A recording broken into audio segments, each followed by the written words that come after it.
This one came off as I remember, this came off a Israeli Corvette. A Corvette's like a small frigate, which is like a small destroyer. It's like a big PT boat, okay, if you will. But anyway, and this was holding the variable pitch propellers on. Okay, nowadays they have a shaft coming down through the propeller shaft that allows you to change the pitch of the propellers depending on the speed you want to go, because there's no one pitch that's perfect for all velocities. Okay, so it turns out the bolts that they use to hold the propellers, if you lose one blade, I mean the whole thing's out of balance and you lose the ship. Okay, I mean it's gonna just tear everything apart, and that's not a good thing, particularly if you're being shot at. But even if you're not being shot at, this particular one looks like it has a fatigue crack under the head, but they were having problems with them becoming loose. But these are some of the most sophisticated bolt designs of anything I've ever seen. First of all, it's made out of a Monel, as I remember, which is a high nickel alloy, good corrosion resistance in salt water.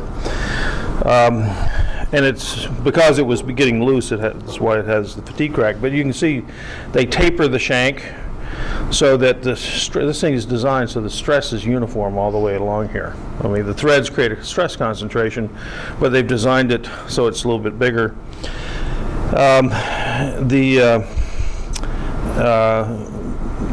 They control the radius down in the threads. There actually is a set screw up in here that they use there's actually a hole that goes all the way down, and this is precisely machined for the depth of that hole, so you can measure it before you tighten it, and then you tighten it, and you don't tighten this on torque, you tighten this on stretch.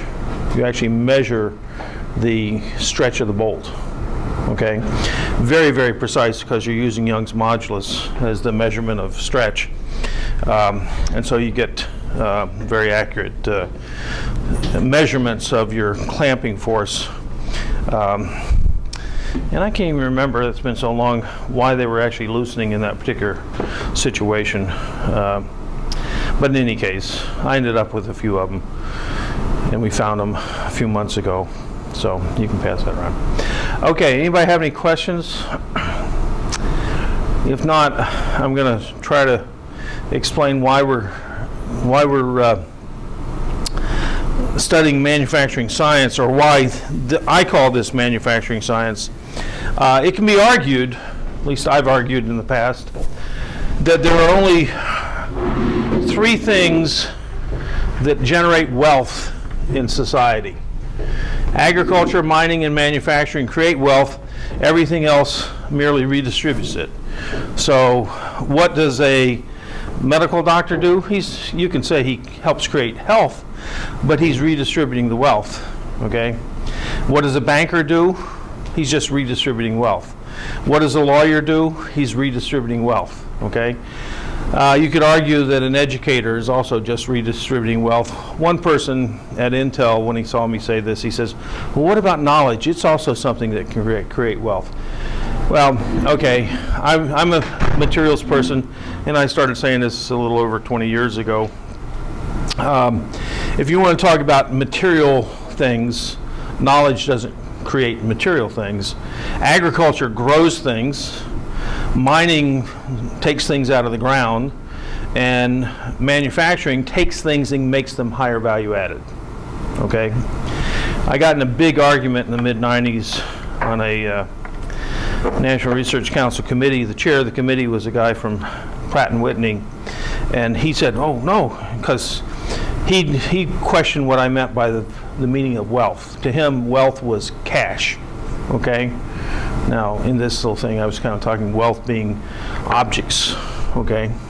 If you want to think of knowledge as wealth, the more you know, the more power, influence you might be able to exert. You could throw knowledge in there, but if you think about that, the whole thing goes away. Why is manufacturing important? Because manufacturing is one of the few things that creates wealth, and it also creates some of the higher value added jobs in society, at least in the United States, okay, so far as that goes. So I'm actually going back to what I probably should have done the first day. Dr. Belmar, when we were talking about this course in August, and I told him what I wanted to do, he says, well, that's not what the syllabus says. I said, the syllabus says I'm supposed to be talking about manufacturing, because I was talking about codes and standards. And he says, no, this is just what Tom Eager is going to talk about. I said, okay, fair enough. So you can argue that I'm just telling stories. But in fact, what we've done, we finished up yesterday on what I called, what this whole thing is supposed to be, is manufacturing science, okay?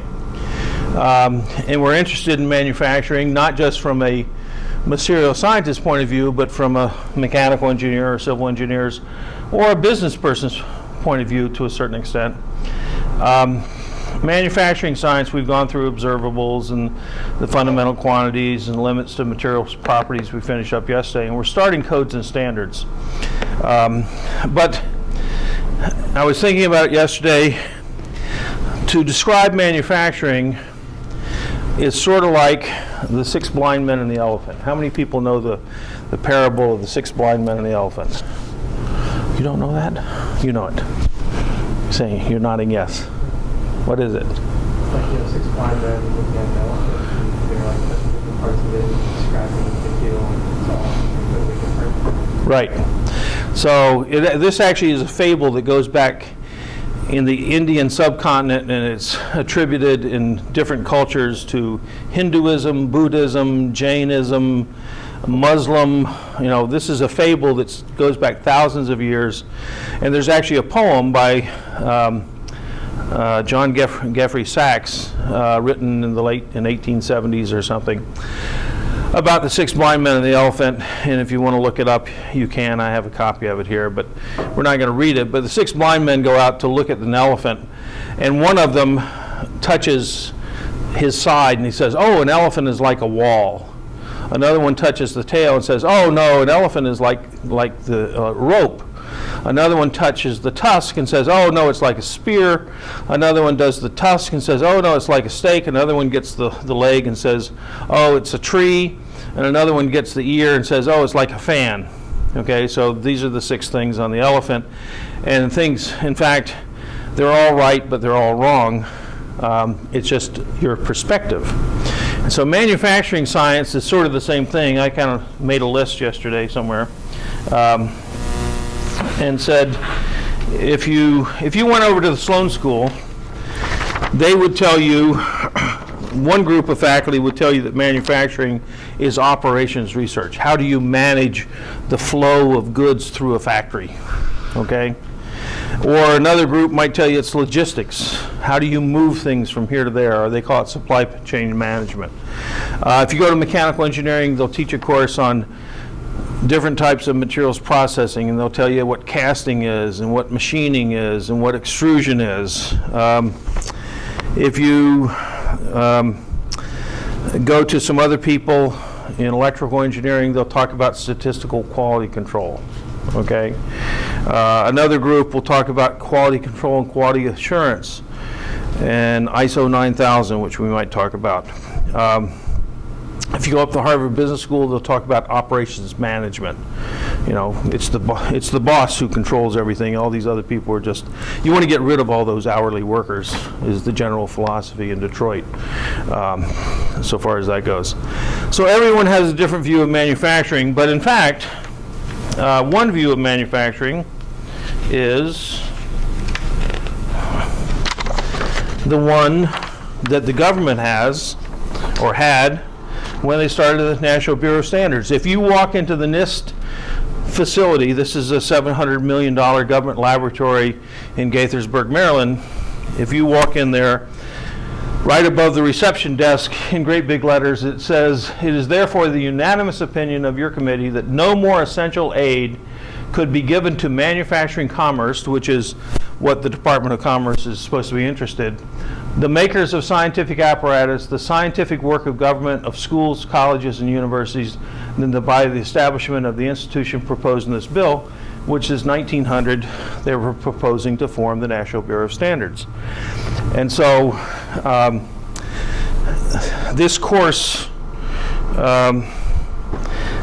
was influenced a fair amount because I was on the committee to review NIST last March. I mean, I taught the course before that, but NIST had reorganized, which is a common thing when managers don't know what to do. They reorganize. There's a great quote from Petronius Arbiter in 200 BC about whenever it seems like we're about to make progress, management starts to reorganize us, and it has the appearance of making progress, but in fact it just creates demoralization and inefficiencies and things like that, which is typical. A new manager comes in, he thinks he's going to improve things, but he goes and he just reorganizes things, and it's just rearranging the deck chairs on the Titanic. But in fact, what the government can do in manufacturing is they can essentially create the measurement science that allows people to have a standard by which they can have trade and commerce. Okay? So we're supposed to be talking right now, if you look at another outline I gave you for your, on the first day, talking about your presentations, we should be looking at the history of codes and standards, and what's the oldest code you can think of? What? Which code? Hammurabi, very good. And here's one of the most complete Hammurabi codes around. Okay, there's the Hammurabi code was about 1750 BC, and there were 282 laws, rules. In that case, the Hammurabi code was a set of rules by which society was supposed to interact. And the most famous one is an eye for an eye and a tooth for a tooth. Okay. There were other things about if you buy a house and it falls down on top of it and kills the person should be killed. Okay, the builder should be killed.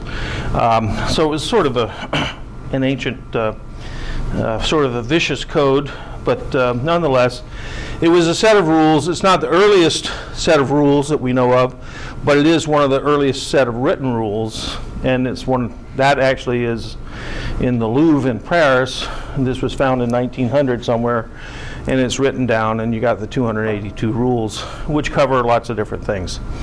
Not necessarily just manufacturing, but some of it is manufacturing, certainly trade and commerce.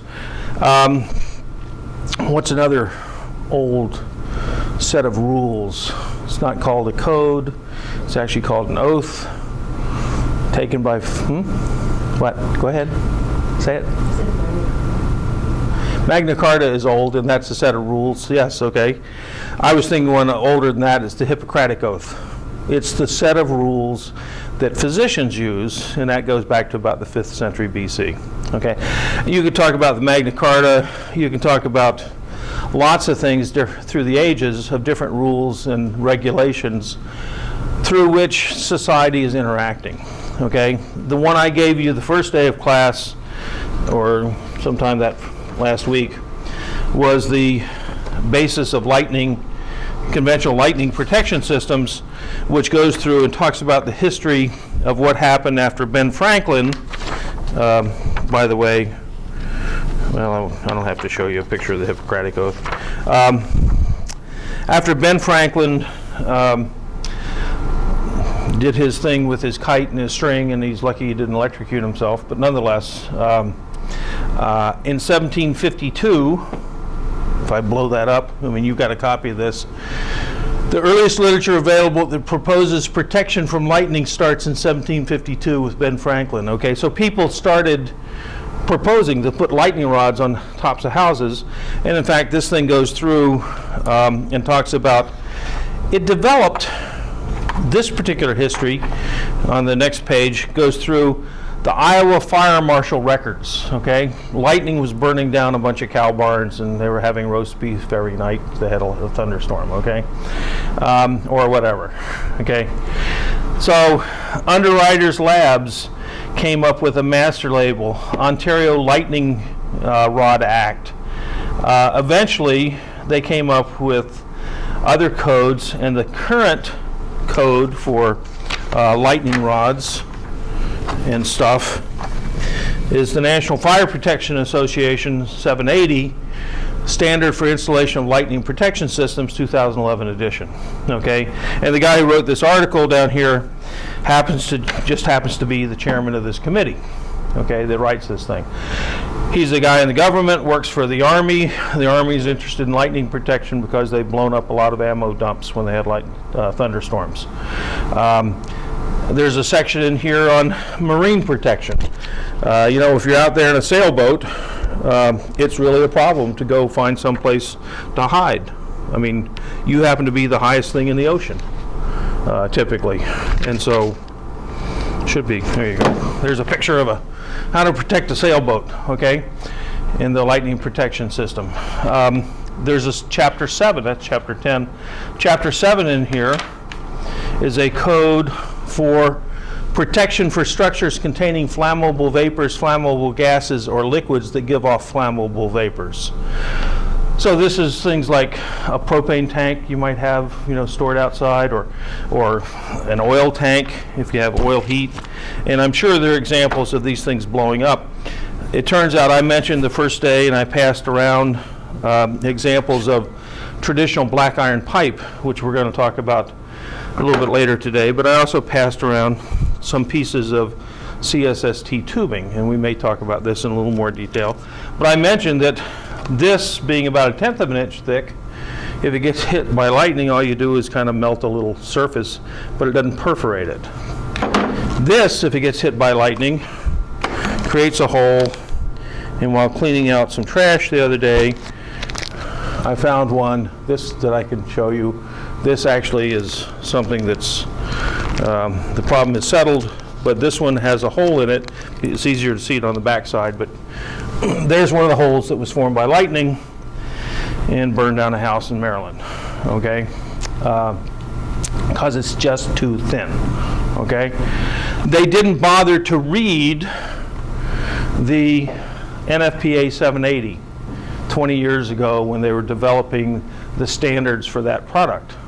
If they had read 780, they would have learned, we're going to put 780, that Chapter 7 says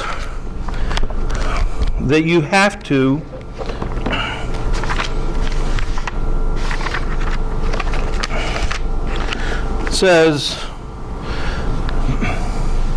metallic structures that are electrically continuous, tightly sealed, okay, it says it in the positive, and have a thickness of 3/8 inch thick or greater shall be considered to be inherently self-protecting, which means something thick like this, you know, lightning's not going to penetrate something that's 3/16 of an inch thick. Well, the negative of that is something that's not 3/16 of an inch thick needs to be protected, okay? So if you read this one way, it says something thick is safe. Well, by the converse of that, something that's thin is not as safe and should have a lightning protection system.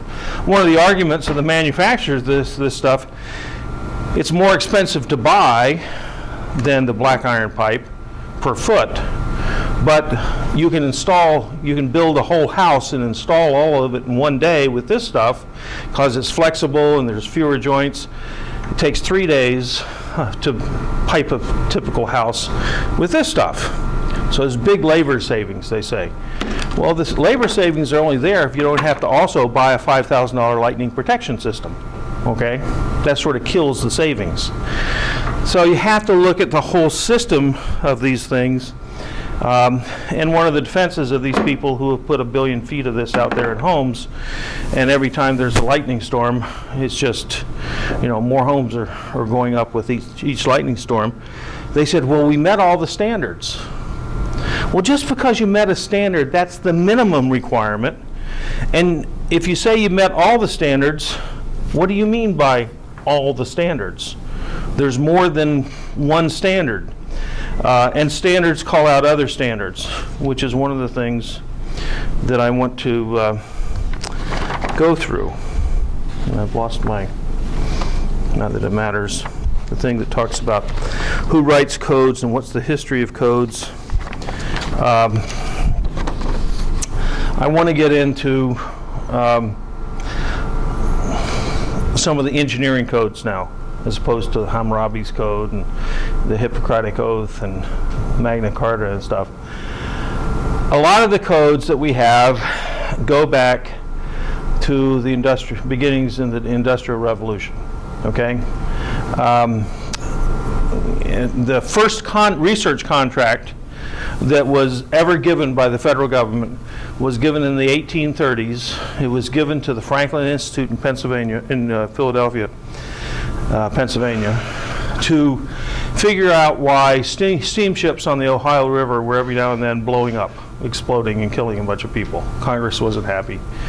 And so they gave some money to the Franklin Institute to study why these things were blowing up. Well, it turns out the boilers were blowing up.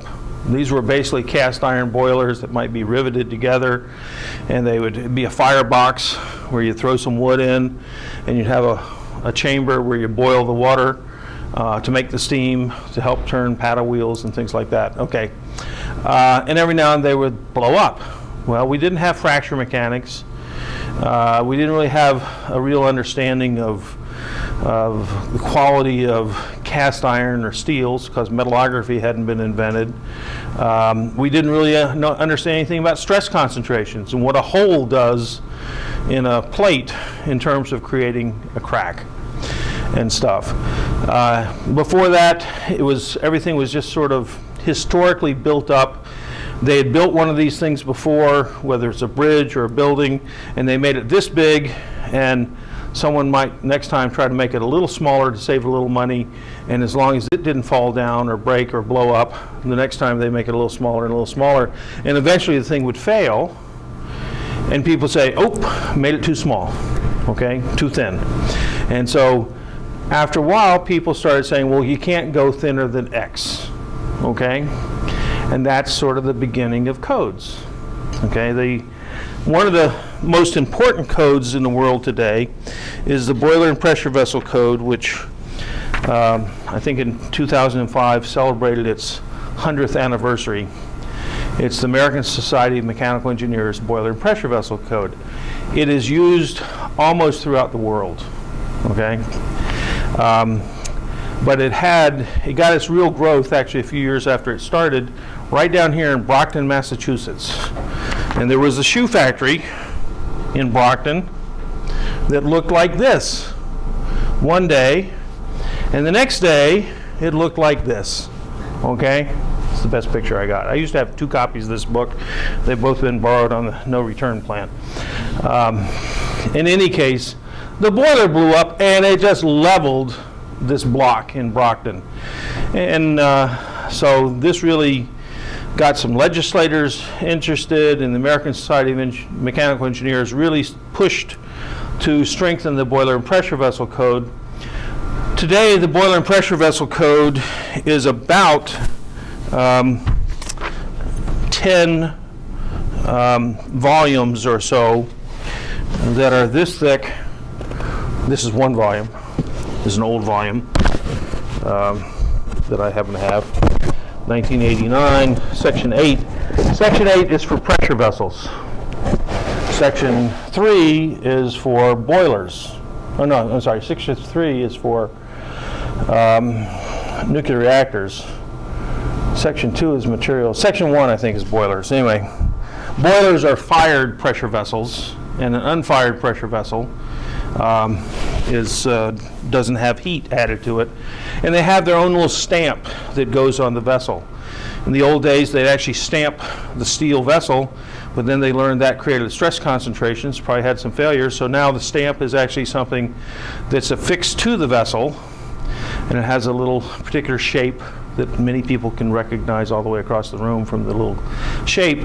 Some vessels you can't even affix it because they're inside a furnace, it's heated up in a furnace, in which case the stamp, it consists of a piece of paper, a certificate, that says that an approved pressure vessel manufacturer made this vessel, this is the date, these are the design properties, and it gives you a one-page thing telling you what this thing's supposed to be used for. Now, so Who writes the codes? In that case, it's the American Society of Mechanical Engineers, which is a professional society. Why do they write it? They started out writing it for service, to give a history of what blew up and what didn't, and what are the design rules for building vessels. This is Division 1 of Section 8. There's a Division 2 and a Division 3 of similar size. This one has all the design rules. If you're going to design a pressure vessel and it comes under certain scope of the vessel, you must, in most states of the United States and many other parts of the world, build it to the ASME code. And here's the rules for building a pressure vessel. Okay? So that service has changed over the years to a new motivation of profit. Okay, in the last 20 years, when I bought this set back in 1989, I was probably paying a couple of $100 for this set, for this book. And it comes out every 3 years as a new edition, and there's addenda every 6 months, and you buy the addenda that go with it for the 3 years. So when you pay $200, you're going to get updates for 3 years, like buying a new car under warranty. Okay. After that, you got to buy a new code. Well, somewhere along the line, in the 1990s, a lot of the professional societies realized no one in industry can even build a pressure vessel without having a copy of the current code. And that means this is a necessary business expense, and rather than charging them $300, we should charge them $1,000. And we can make a profit off this because, well, anyway. And so in the last 20 years, I would say most codes and standards developed by industrial organizations have gone up a factor of 5 or so in price. And things like the American Welding Society, Structural Welding Code for Steel, used to come out every 2 or 3 years. In the late 90s, they decided to make it come out every year. Why? You get profit every year. You don't have to wait two years to sell a whole new set, right? This code, which has been around for years and years, basically regulates most bridges and buildings. Oh yeah, here's my example of, sometimes I bring in an old code of the structural welding code, and this would have been about the size in 1988. This is 2010, okay? Yeah, it's changing. What's changing? Well, they've added addenda. Half of this now is not the code. The code itself is actually not that much thicker, but all the explanation is more than half the code now. Okay?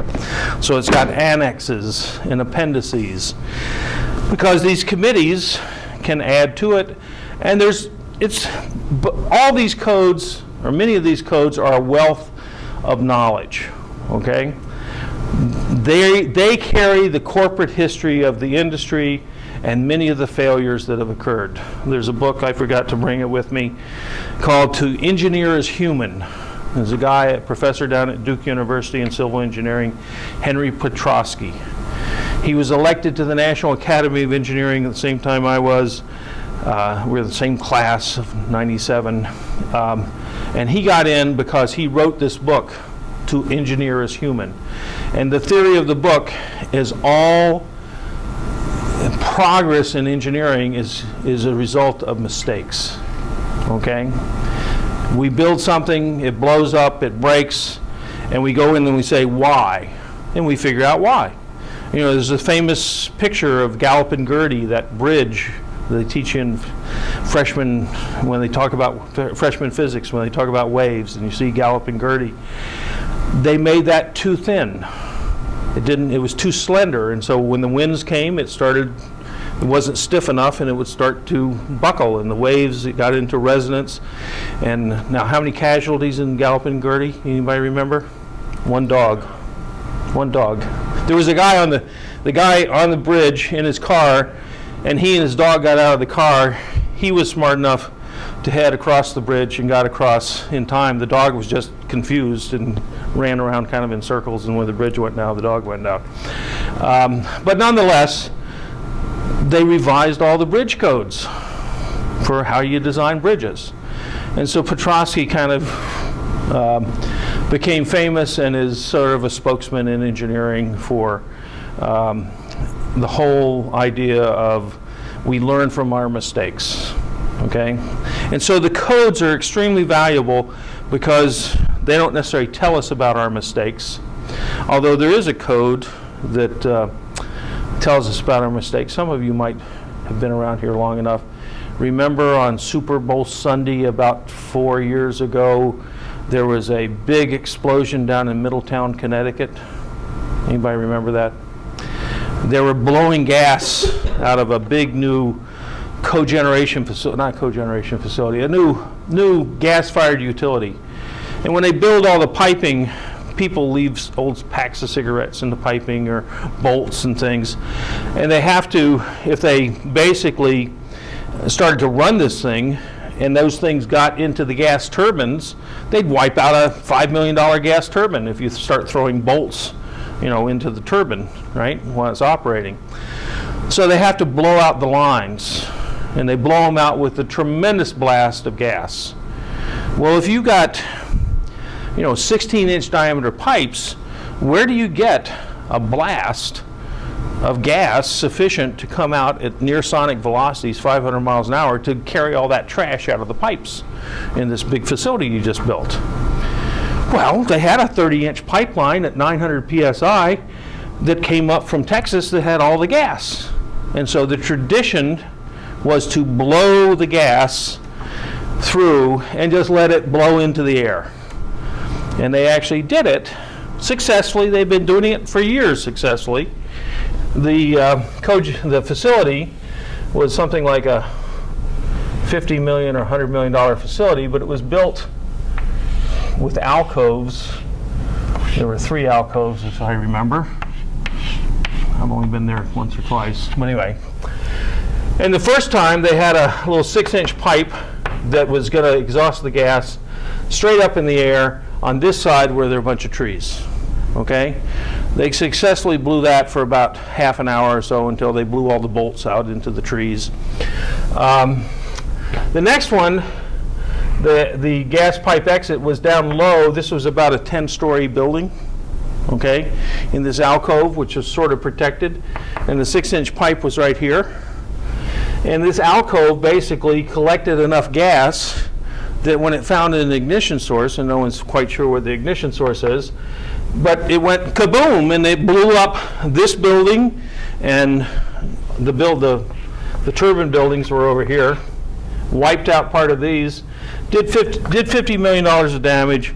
The governor got all upset. The company that was designing it and building it wasn't all that happy. But 6 people died. Why? They were doing this on a Sunday morning, but because they were behind schedule, they had workmen all scattered through here.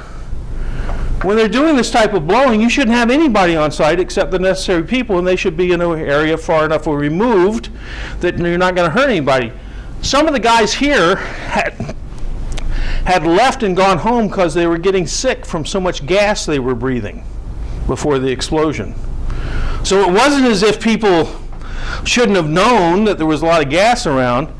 Well, because of this particular incident, General Electric, who built some of the turbines and had essentially gone along with this type of stuff, they came in, oh, no one should ever be doing this, even though they've been doing this for 30 years, okay, at other facilities. But if you now read NFPA 56, I think it is, which is the code for, there's an NFPA code that looks sort of like this. Instead of 780, I think it's 56. And the introduction will actually say, it's the 2012 edition if I remember. It says in 2010, there was an incident in Middletown, Connecticut. It actually tells you what caused the big rewrite of the clean-out procedures for these pipes. Okay? There are thousands and thousands of codes out there, and they grew up historically And some of them, whether it's lightning rods in Ben Franklin or whether it's the clean out of pipes code, almost every one of them has sort of an interesting history, okay? And it usually goes back to some interesting failure. But the codes, just like the one that I handed out before, okay, this one, handed it out yesterday, A106, I said we'd talk about, because I discussed a problem that they had at an oil refinery where they bought a bunch of pipe at a time when it was hard to get pipe, and they built things, they bought it to A106, it was going into a refinery. If it's going into a refinery, the people building the refinery are going to purchase the refinery from the contractors that are going to build it, and this might be a $5 billion refinery, and so it's purchased by, in this case, a bunch of investors. It wasn't a big existing oil company building this refinery. It could have been an Exxon, and many times a new refinery might be built by a consortium of oil companies. Shell and Exxon might get together in a partnership. This was actually being built by a bunch of financial investors who didn't know much about things, but a lot of the piping would come under ASME B311, and this is the 2004 edition of B311, which is a companion to the Boiler and Pressure Vessel Code. The Boiler and Pressure Vessel Code is only for the vessels, the big reactors and stuff. The piping that's attached to them has its own code, okay? So it was being built and purchased to both B311 and A106. Two different sets of codes. This is how you manufacture the pipe. That's how you install the pipe. Two different organizations. Hopefully they don't conflict, okay? So A106, it turns out it will give you a scope, and we talked about that. This specification covers seamless carbon pipe, and I pointed out yesterday, 1/8 of an inch to 48 inches in diameter. That's a huge range for this scope. And it will call out other standards over here. This is specialized carbon and alloy steel pipe. This is ultrasonic examination, eddy current examination, etching, flux leakage, which is magnetic particle examination, ANSI standards, B36-1, okay, which is basically dimensions of the pipe, as I remember, military standards for steel products, federal standards, other standards. They didn't mention B31-1 on installation because this is actually, these are all the other things that tell you about if you're going to buy a piece of pipe, here's something that a buyer can use and tell the seller, I want you to meet this specification. And this, you've got a copy of this specification. It'll give dimensions, it gives compositions, tensile strength, and over here it will tell you about the hydrostatic test. This is the standard test for quality control. This is supposed to be good quality piping. It's not what I'm going to put in my basement, okay? I don't need to do a hydrostatic test in my basement. The chances of getting more than 100 psi in my boiler are pretty slim, okay? This thing would probably take 4,000 psi hydrostatic pressure, okay? So factor of 40 safety, I don't need to do special quality control for my basement. But when I'm talking a 20-inch pipe in a refinery, and the consequences are not blowing up one house, but blowing up a $500 million refinery, well, maybe you do want to spend a little more effort in doing quality control. Well, the quality control for hydrostatic testing is each length of pipe, every single one sold, shall withstand without leakage through the pipe wall a hydrostatic test except as, and it gives you the exclusions and how to stamp it so that someone looking at the pipe can tell whether it's hydrostatically tested or not. But it says, when allowed by 13.2, each pipe shall be tested by a non-destructive electric test. It's not always convenient to do this hydrostatic test. Every steel pipe mill in the world has a hydrostatic test facility because this is the way it's usually sold. But in fact, if for some reason you want to upgrade some pipe that wasn't tested at the facility, you could do other tests. You can do non-destructive electric tests. And what does that mean? You keep reading on and you find out that that means you can do eddy current testing, okay, or ultrasonic eddy current, flux leakage, which is magnetic particle. 3 different electromagnetic test procedures to try to find cracks or defects. If you read the next page, I don't think it's on this page. Oh, here it is, down here. All of them say you can't have a defect more than 12.5% of the wall thickness. So if it's, let's say it's a 10-inch pipe and it's got a 1/2-inch wall, here's your 1/2-inch wall. 12.5% of that is 1/16 of an inch if it's a 1/2-inch wall. And so as long as you don't have a flaw more than 1/16 of an inch, you're fine if you do the non-destructive test. If you do the hydrostatic test, this pipe might take 2,500 psi to break it. But you may only test it at 1250. What does that mean? That means you probably could pass the pipe if it had a flaw about halfway through. So what's the standard that you're buying it to? Well, the most common standard is to do the hydrostatic test.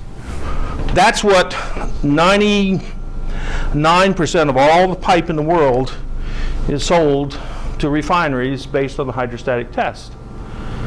You could have a flaw in that thing that's halfway through the thickness, and it can pass the hydrostatic test.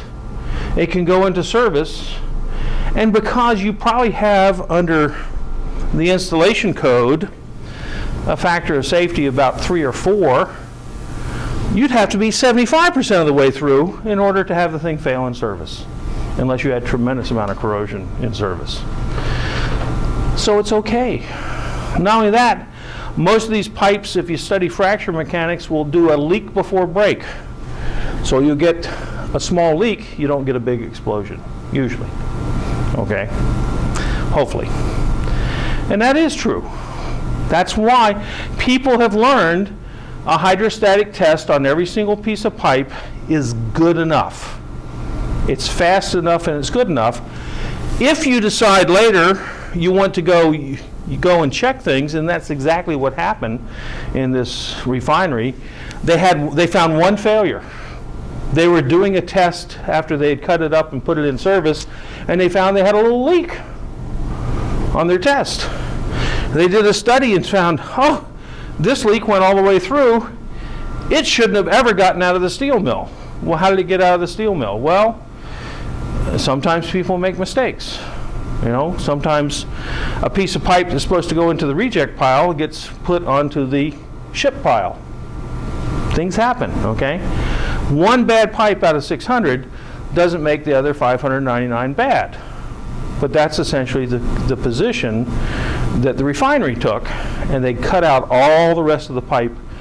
And then they needed to justify doing this, so they hired a consultant out of a couple thousand miles away who supposedly was a piping expert, and he didn't do the hydrostatic tests on the pipes. He did the non-destructive electric test. And so now he was holding the pipes to a higher standard than they had been sold to, right? And that's what the whole $60 million dispute is about. Did some of them fail this 1/16 of an inch? But they would have passed the hydro if they had that flaw. In fact, I spent a week up there looking at pipe, and we couldn't find a single one that failed even the 16th out of 600 leaks of pipe. Okay? So now you have to go back and say, well, show us your test that failed the 16th, and even if you do, show us that what you bought was not what you're now trying to purchase, claim that you purchased. Because the codes have You can do this, but if you can't do that for some reason, you can do this, but the two are not necessarily equivalent. Okay? And you have to use a little judgment here about what did you buy, what are you entitled to get. If they had asked for a hydrostatic test at 90% of yield, you would have found even the 12.5% flaws if they existed. Okay?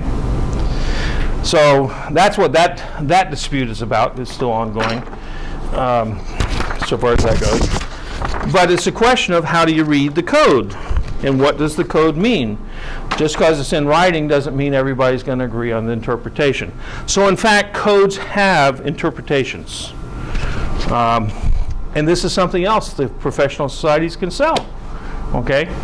This is the official book, a book of interpretations of the structural welding code. If you don't understand something in the structural welding code or the ASME boiler and pressure vessel code, you can write a letter to the code committee, and in about 6 or 9 months you'll get an answer. Okay? Because the committee has to meet. They're not going to meet next week just because you asked a question. I mean, this is people from around the country and around the world who get together in some out-of-the-way place like Hilton Head Island, South Carolina, okay, some resort usually, to have their meeting and play golf. You meet in the morning, you meet in the evening. What it is you meet in the morning, you play golf in the afternoon, you come back in the evening to have drinks, and you meet. Okay, I'm not kidding. This is the way these things work, because it's sort of a voluntary service for most people. This is what they're doing as part of their profession. They get to put it on their resume. They're part of the code committee that writes the codes. And they'll give you interpretations. And here's interpretations going back for decades. There's not a huge number of interpretations.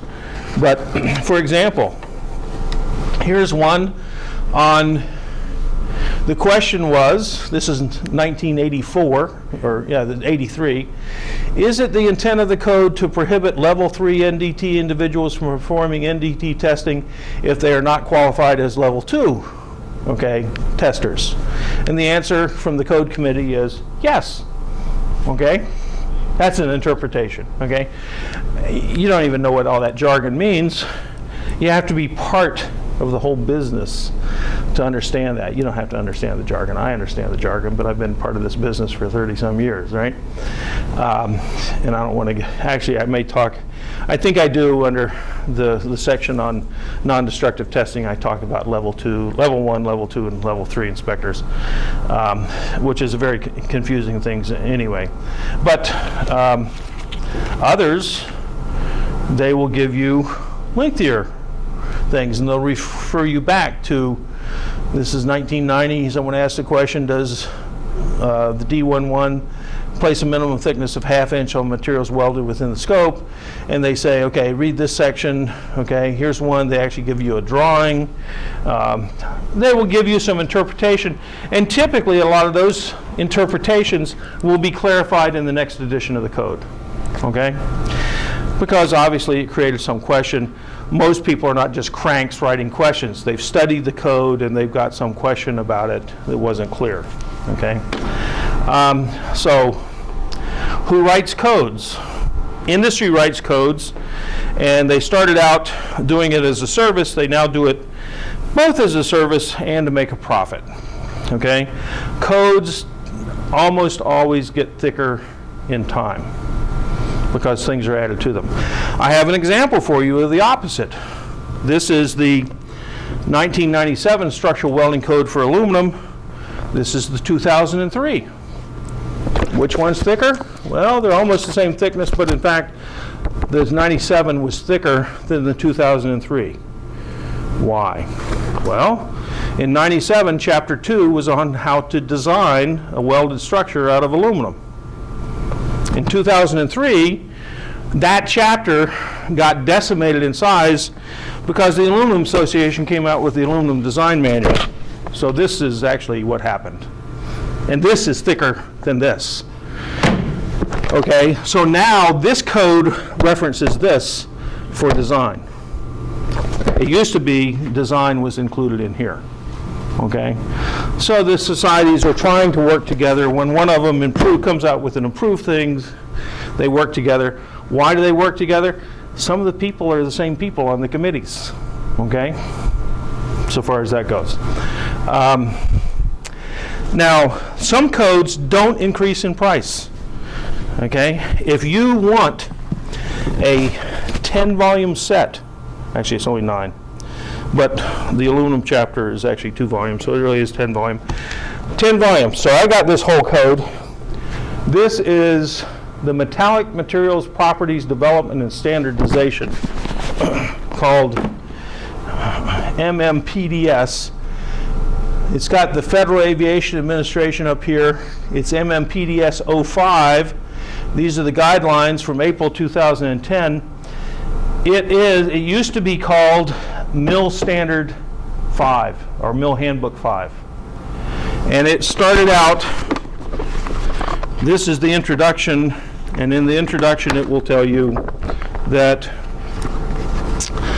since many aerospace companies manufacture both commercial and military products, the standardization of metallic materials design, which are acceptable to the government procuring or certification agencies, is beneficial to those manufacturers as well as government agencies. So what happened 40 years ago is the Federal Aviation Administration, NASA, and the U.S. Department of Defense got together and created Mill Handbook 5, which I used to have a copy of. But when this came out, I purchased the hard copy for $115, all 10 volumes, because that's the cost to the government of printing it. The government can't make money off standards. Private industry can. Okay? So you can download this for free if you want a digital copy. Okay? And what it's got in it is, if you look at the aluminum chapter, this is just for aluminum. First volume steel, next 2 volumes, chapter 3, are aluminum. It's all kind of data on the strength properties, the modulus, the tensile strength, the yield strength as a function of temperature, creep strength, fatigue strength of all kinds of aluminum alloys that are used in building aircraft, military or commercial. This is the standard by which you should design. And in fact, if the government says we want to buy a new aircraft, okay, they will have in the contract that it will be designed using the properties in MMPDS 5. Used to be the old Mill Handbook 5. Okay? Yes? Is the government generating it? Or sometimes the government labs generate it. Sometimes, most of the time, it's industry data. Boeing generated it, McDonnell Douglas generated it, Alcoa generated it, okay? You can find some of the same data in handbooks written by Alcoa, written by the Aluminum Association. People who want to promote the sale and use of aluminum will generate the data, and they will make much of it if they don't see that they could hold it proprietary. Some of it was done by Boeing under government contract, in which case it is by definition part of the public knowledge. And so the DoD says, okay, Boeing, we're going to put together this handbook, give us all the data that you've collected that we paid for when we developed, you know, the X-15 or something like that. Bell developed the X-15, but anyway, you know, in some previous life, the government bought all that data. In other cases, Alcoa is donating the data. Alcoa's got a new alloy, aluminum lithium alloys 25 years ago were new and different. Alcoa wanted to sell them. Can't sell them unless you can get them into the Mill Handbook, right? So Alcoa generates the data and gives it to the committee, and the committee will evaluate it, make sure they accept it, and then it will go into the handbook, and now it's legal to use. Okay? Legal to use, which is something else we want to talk about. There is fair use of these things. Okay? Things in codes and handbook, almost by definition, are available to anybody in the world who wants to use them. You don't have to own the handbook. You can go to a library and look at the data. This boiler and pressure vessel code, for example, not this volume, but section 9 is on welding procedures, okay? How to weld up steel or aluminum pressure vessels, and how do you qualify a material or a person, because you can do a procedure qualification record, which is qualifying the material and how you would weld that material. You can also do a welder qualification, which is qualifying a person to show that they have sufficient skill to be able to lay down a good weld bead. It's all there in section 9. The scope of the boiler and pressure vessel code is going to be laid out in excruciating detail within section 8 or section 3 or whatever. For example, here is the scope of section 8. It'll all be laid out. Here's the scope. For the scope of this division, this is actually division 8, you know you're reading it. It's the first paragraph in the whole thing. Just like it was the first paragraph in the ASTM spec. What does this standard cover? What does this code cover? And it says it covers containers for containment of pressure, either internal or external, which means it could be an external pressure vessel. And it goes through and it says the following classes of vessels are not considered within the scope of this division, and it goes on for a page and a full page of what's excluded. Well, does it have to be excluded? Or could I use it even for some other vessel that's not officially in the code scope? It's a good manufacturing practice. And in fact, I use ASME Section 9 all the time. Someone comes to me and says, we got this critical structure, we want you to write us a welding procedure. And I say, you know, I actually call out the code. Rather than writing a manual this thick for the people, I just call out the code and say, you shall weld it to ASME Section 9. Or if it's something a little less critical, I may call out the structural welding code for steel or aluminum. This also has ways to qualify welders. ASME boiler and pressure vessel code is the most stringent of any code in the world that I know of for welding, except some nuclear codes. The bridge and building code, the structural welding code of the American Welding Society, is the second most widely used. Bridges and buildings, if they collapse, don't usually explode. Okay, they just collapse. They don't blow up whole city blocks. This has very stringent requirements. This has somewhat less stringent, but very good manufacturing practice for bridges and buildings. The worst welding codes I know of are for roof girders. Okay, we can talk about that, but we're sort of into today.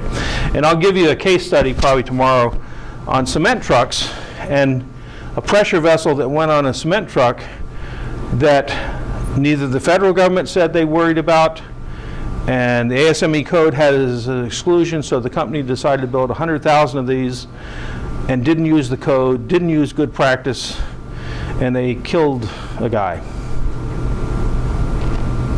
because they didn't do what historically was known as good design practice. Because they said, oh, we don't come under any of these codes. You really have